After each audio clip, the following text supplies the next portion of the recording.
Around 2 years ago, on March 25th, 2020, the former governor issued an executive order that sent over 9,000 COVID-positive patients to unprepared nursing homes. This wasn't just an executive order. It was a declaration of eldercide in the state of New York. This event, this executive order, was one of the biggest mistakes in the history of the state. The governor knew since 2014, after receiving federal funding to study the hospital and nursing home surge, to prepare the state for such emergencies, how unprepared these nursing home facilities were. Yet, he chose to send them to these places to die. Afterwards, instead of being honest, transparent, and admitting the mistakes so we can actually help save the lives of nursing home residents, he instead put in a get-out-of-jail-free card, a near blanket corporate immunity for some of the worst nursing home facilities in the last minute of the budget. That was his response. Instead of telling the families, giving them an option, we made mistakes. If you take your loved ones back home, we will provide you with the resource to make sure you can protect your loved ones. That is not what he did. He covered up. He lied and lied and lied. And this is why we're here. Because that administration did not care. But we do. We care. So I am proud to have a bipartisan effort today to introduce the We Care Remembrance Day legislation to make sure March 25th will be remembered as a day that the entire state of New York understands the mistakes we've made and to send a signal to all our loved ones that we do care. So I want to thank all my colleagues. Now, this is what bipartisanship looks like. There are many issues that we can debate on the floor that we disagree on. I certainly disagree with a lot of policies with the senator. Casablanca. I'm shocked. But when it comes to protecting older adults, there's no party lines, there's no political ideologies. We all lost loved ones. I lost my uncle. I lost my mom last year to COVID. And during these rough times, it was the families that stood by me, and it was through them that I was able to grieve and turn our pains into action. That's why we're here today with the families. Thank them so much for all their dedication and persistence to get the policies that we need to make sure we don't repeat these mistakes. So with that, I want to introduce some of my partners in government that are also championing similar issues in the Senate, starting with Senator Sue Serino. Thank you.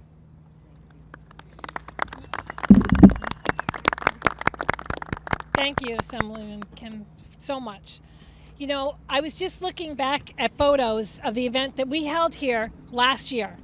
And while we were outside, just as we are today, we were still masked up as COVID-19 continued to pose a threat.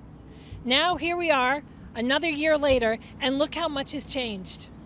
Things are getting back to some kind of normal. Restaurants are packed, stadiums are full. People are gathering once again with their loved ones and moving forward from this horrible nightmare. But what strikes me more is how little has changed for these families that are gathered here today. While we have a new governor and a new health commissioner, we still do not have answers. And we still don't have any kind of a plan to get them. At last year's event, we called on the comptroller to audit the state's pandemic response. And just last week, as you all know, he released an audit that once again confirmed what we all knew. The state drastically undercounted the number of nursing home deaths. The question that remains today is why? We certainly think we know why, but until an independent investigation is completed, lawmakers and others can bury their heads in the sand in hopes that moving forward means that we will forget. Mark my words, we will never forget. We are here today to honor the lives and the legacies of the 15,000 plus New Yorkers that we lost so tragically. And that starts by making a promise to these families that we won't stop working to unravel exactly what went wrong in the past. When Governor Hochul took office, she promised it would be a new era for New York, right? We all had hope. She said she wasn't here to make history, she was here to make a difference. Unfortunately, with no progress on an independent investigation and actually no time, can you imagine, to meet with these families that are here today, it seems we're only getting more of the same lip service. But it is never too late to do the right thing. And today, we are all here today urging Governor Hochul and our colleagues in the legislature to take up this cause, to make a real difference in the lives of the 15,000 plus New York families. Thank you, everyone, for being here today, and thank you to the media. And now we have Senator Tedisco. Thank you. Sorry.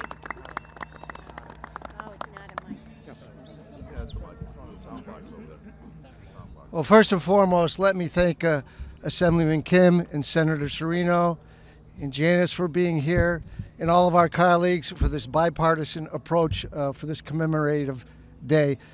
But most of all, the family members who are carrying their loved ones on their shoulders, and actually you're carrying us on your shoulders, giving us the courage and the ability to continue to say we're not going to leave these lost loved ones behind.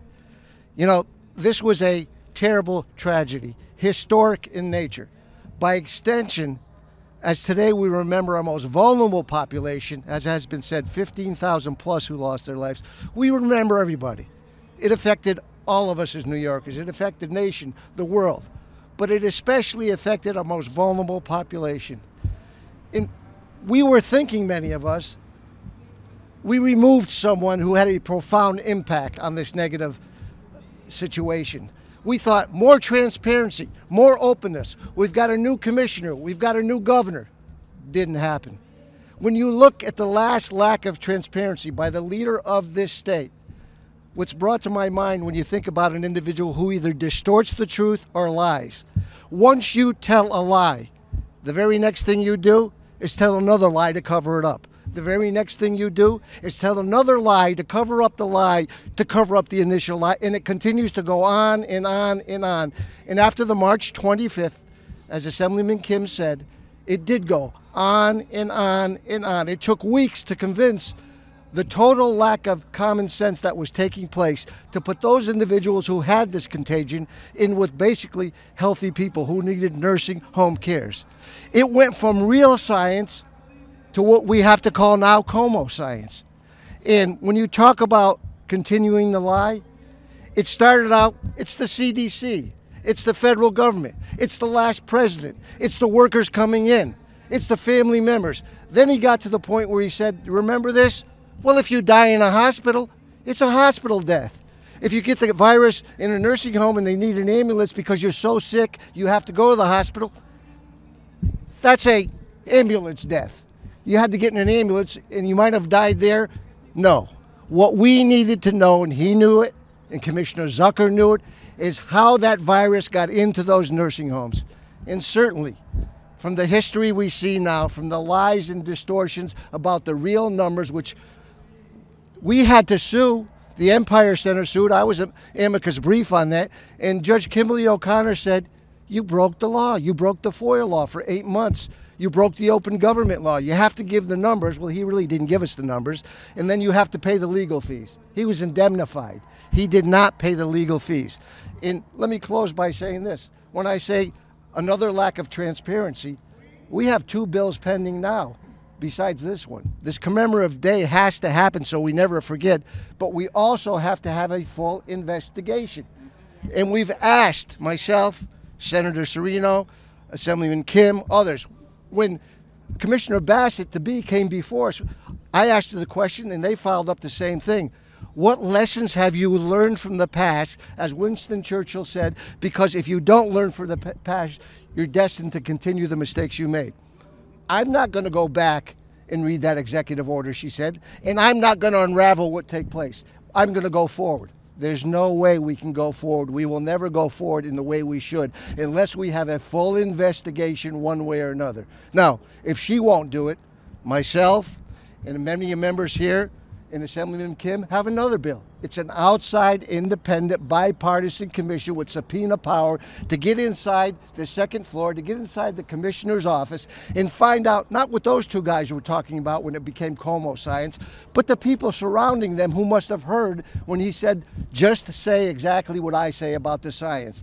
Why do we think the Times, the New York Times, said all these people left and resigned? Because many of them would not do the Cuomo science.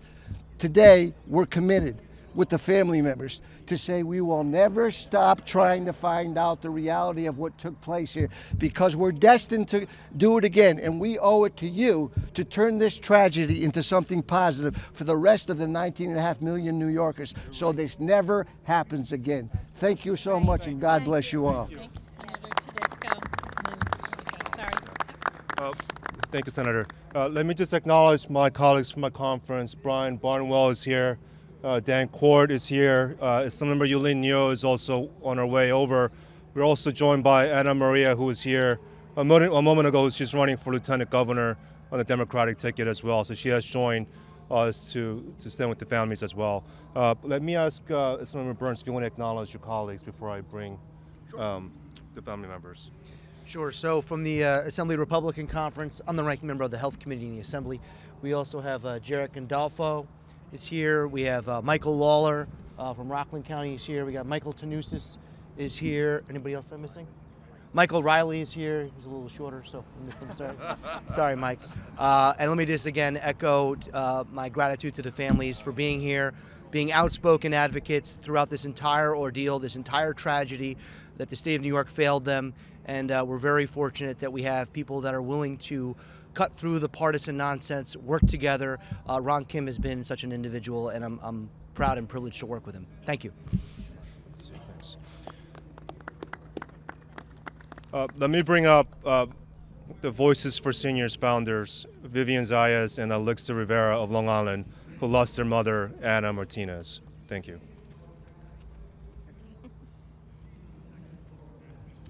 Good morning. This time of year is full of hope with spring coming, the warmer weather, but it's actually a very painful time that we relive every single year. And on behalf of the thousands of families who lost a loved one in nursing homes, we want to give the most heartfelt thank you to all our legislators who have not forgotten our seniors, especially Assemblyman Ron Kim, Sue Serino, and Senator Sue Serino and Senator James Tedesco, for keeping the memory of our parents and our loved ones alive with this day of remembrance. For families who lost someone, like my sister and I, who lost our dear mother. And for so many families that couldn't join today, like Tracy Alvino and Grace Colucci, Kara Kramer, Frank Rizzuti, Sheila Duffy, Ann Bricati, and for the thousands of other families that I wish I could name, today and every day is a day of remembrance. Sometimes it's the little things, like me wearing my mother's wedding ring. It's me keeping her safe, keeping her with me always. But sometimes it's the big things that we show that we care and that we love our loved ones and that we will not ever gonna forget such an event. And it's by passing the legislation that we need so that this never happens again, so that no family will experience the heartbreak and pain and the mystery that we have, not knowing what happened and how it happened and how we can prevent this in the future.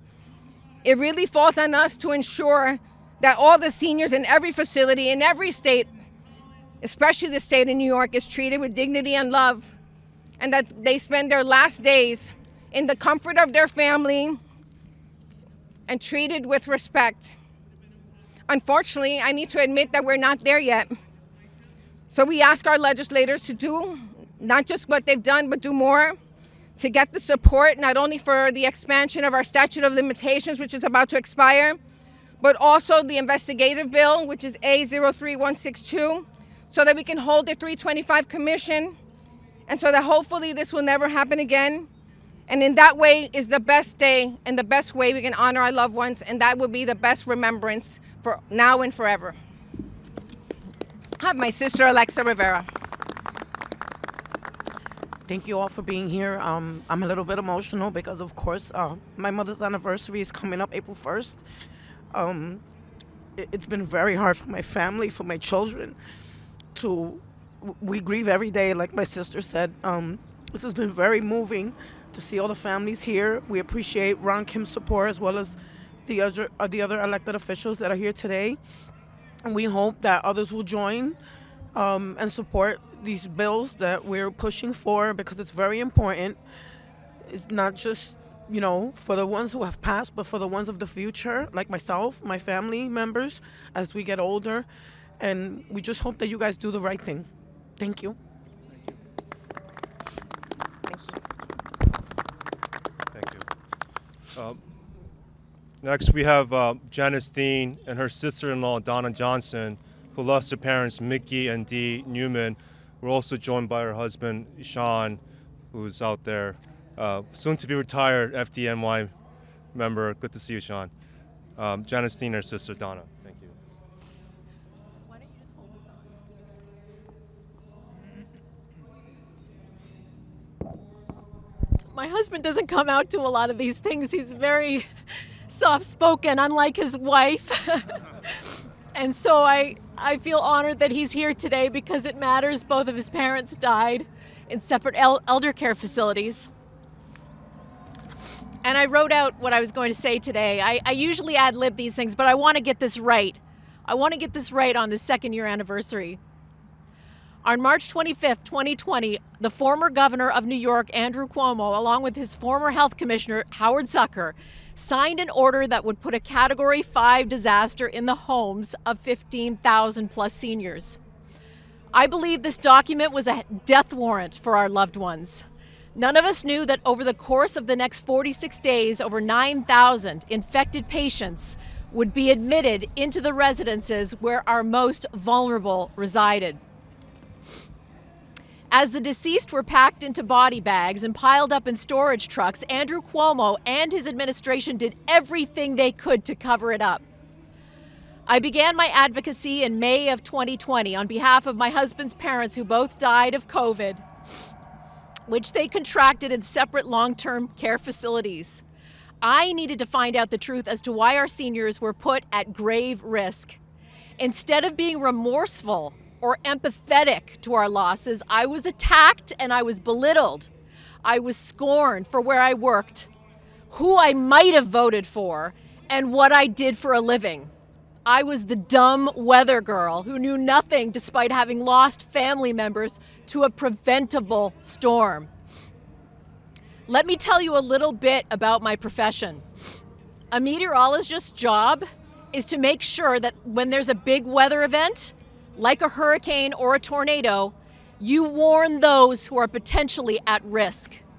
Not only do weather forecasters alert residents of incoming hazards, but after the storm is over, we analyze the data to find out how we can do better going forward so that we're always ahead of the next disaster. Andrew Cuomo knew early on that our seniors were the most susceptible to this virus. Yet officials did not alert family members to help evacuate them. Instead, his administration and the New York Health Department put the deadly storm inside their home. So why doesn't Kathy Hochul or the current health commissioner want to assess this disaster and learn from the mistakes? Why were thousands of COVID-positive patients piled into nursing homes instead of the other facilities provided by the federal government, like the USS Comfort Ship and the Jacob Javits Center? Why did Andrew Cuomo give blanket immunity to nursing home operators just a few days after issuing his death warrant? And why did he try so hard to cover up the thousands of deaths afterwards? If you want to help us heal, you need to treat what happened inside nursing homes as a catastrophic event. A situation like this should warrant what's called an after-action review. Once you've assessed the damage, build it back to withstand another potential storm in the future. Because when the next one comes, and it will, Do you want to live in a place where our elected officials, not all of them, but where most of our elected officials choose to look the other way or pretend it never happened? The 15,000 beautiful souls who died alone without their family around them deserve so much better than that. Thank you.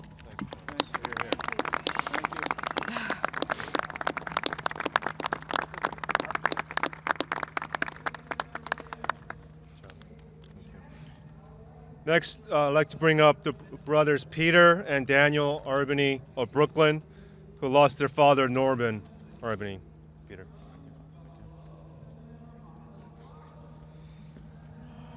Give me that. Yeah, hold on. I just want to say thank you to Tom DiNapoli for not playing politics and speaking the truth.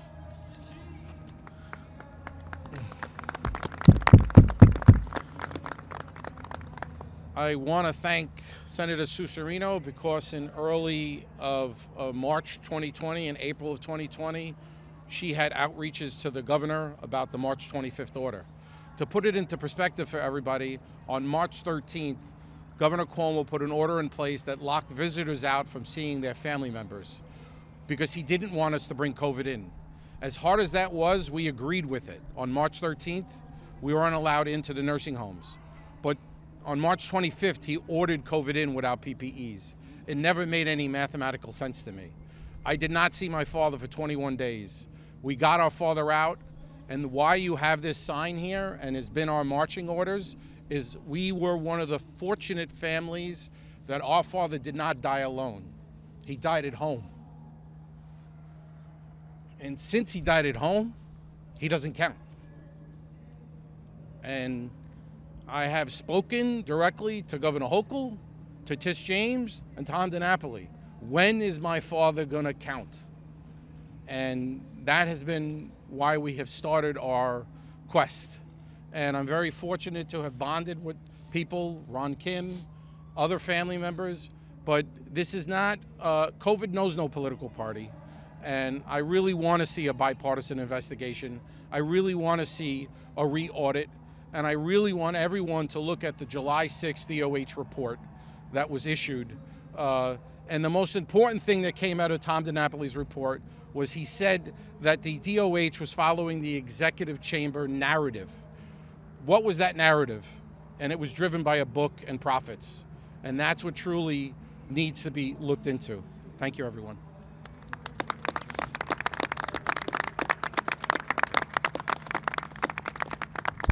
Thank you, Peter. Last, we have Dan Matthews of Clifton Park, who lost his mother, Doris. Dan? He's on that Oh, side. sorry.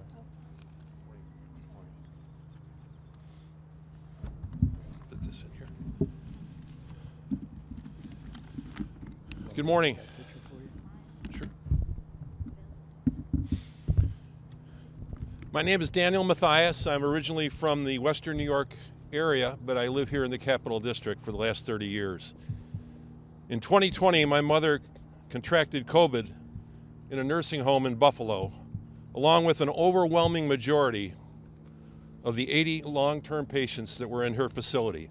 Over 75% contracted COVID. Despite being in a single room, she tested positive for COVID on May 6th, and by May 17, she passed away alone in a hospital, as did most of the patients who came down with COVID in her nursing home. I've shared my family's story with Senator Tedisco, and I want to thank him, as well as Senator Sue Serino and Assemblymember Ron Kim, for their leadership in calling for a full bipartisan investigation into the state's handling of COVID in these facilities. I also want to thank Janice Dean from Fox News for her coverage and her courage in telling her story, despite open criticism and ridicule. She helped put a face on this tragedy for all to see.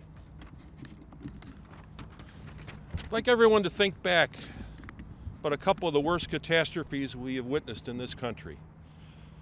In 1912, a supposedly unsinkable ship called the Titanic sank, killing 1,500 passengers. Within 4 days of that tragedy, 7 U.S. senators began an investigation with maximum openness, including interviews with 80 witnesses.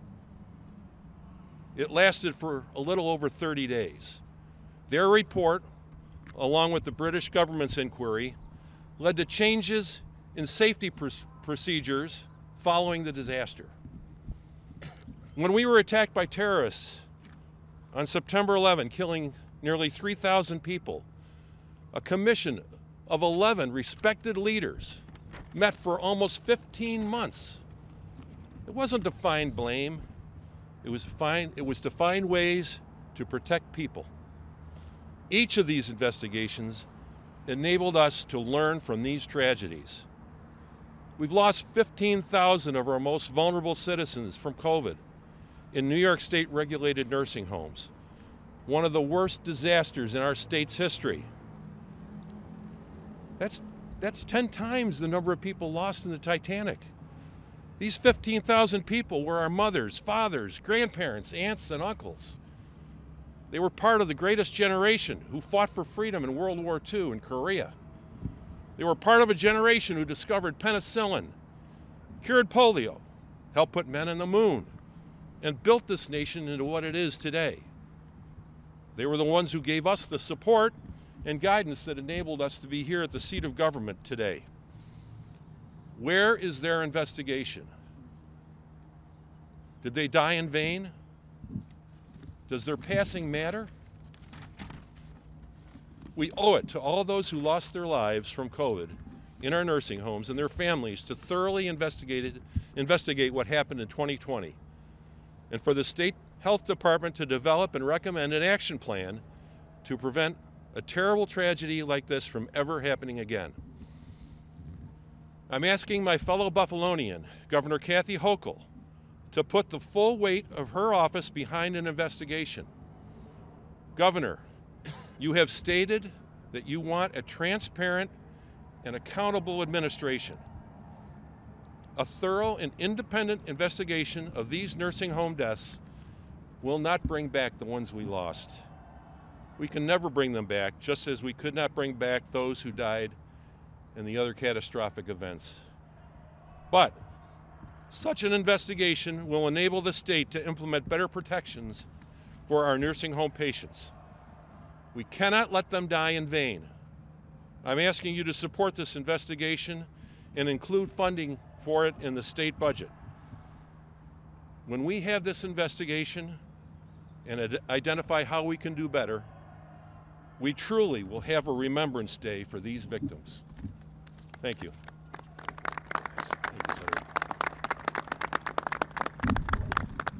Good job. Thank you, Assemblyman. Appreciate all your support.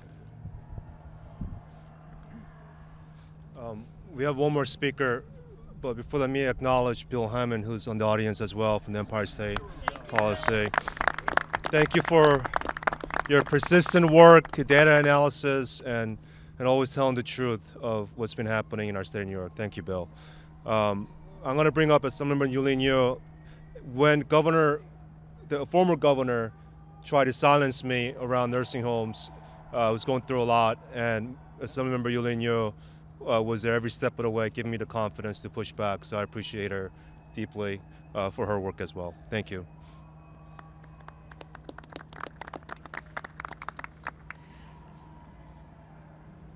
Thank you so much for coming out today and covering this important press conference, but also remembering the folks who were not counted in the former governor's nursing home death count. I can't apologize enough for our state not recognizing the loss of your family's loved ones. We had early on, my colleague Alessandra Biaggi and I had early on called out that there were things that were going on that were wrong in the way that our former governor was manipulating data, covering up data, and we were very disturbed by the erasure of your families. I don't think that there is anything that our state can do to make up for it, in the sense that you've really lost your loved ones, and through this terrible pandemic, we had to learn the hard way how our government wasn't watching out for us. And so we need to make sure that we are holding ourselves responsible, our state responsible, and I really appreciate our comptroller, Tom DiNapoli, with his audit, because it proved that the numbers were manipulated and your loved ones were erased, and that they existed, and that they were lost to us, and they were New Yorkers' deaths that were covered up. And I want to thank Assemblymember Ron Kim for standing up and speaking the truth even when people were trying to cover it up. He was incredibly brave in that moment, and I know how hard it is to be the only one to stand up often. And I just want to say that, you know, we see you, we hear you, and we're not going to forget you. And that's my promise, and I know that's the promise of my colleague, Assemblymember Kim, and I know that we're going to continue to fight to make sure that you're recognized, your loved ones are recognized, and that nobody is to call you names, demean you, or to erase the hurt and the loss that you have felt. Thank you so much for doing this today.